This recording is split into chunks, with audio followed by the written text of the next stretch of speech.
কাজের মেয়ে video call দিল। স্যার চুপ করে থাকেন, কোনো কথা কইেন না। আমি ফ্যানের মধ্যে মোবাইল লাগাইয়া দিছি। একটু পরে ম্যাডাম একটা ছেলে লয়ে আইব এই রুমে। দেখেন ম্যাডাম এই রুমে কি কি করে, আপনি দেখতে থাকেন, আমি যাই।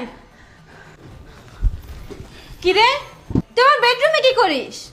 আসলে ম্যাডাম ওই যে ও ঘর গুছাই দিয়েছিলাম। ঘর গুছাতে আসছিস? তোকে দেখে তো মনে হচ্ছে না। যদি ঘর গুছাতে আসিস তাহলে ঘরের এই অবস্থা কেন?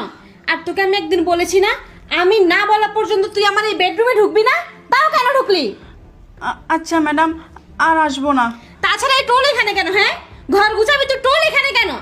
শোন, তুই আজকে সারাদিন আমার বেডরুম আর একবারও ঢুকবি না। আমার বয়ফ্রেন্ড আসবে, এখন গিয়ে ফ্রিজে যে গরুর মাংস আছে, গরুর মাংস রান্না করবি আর পোলাও করবি। যা তাড়াতাড়ি করে রান্নাটা করে নে। আর হ্যাঁ, ভুল করেও এগুলো যেন তোর স্যার কোনোভাবে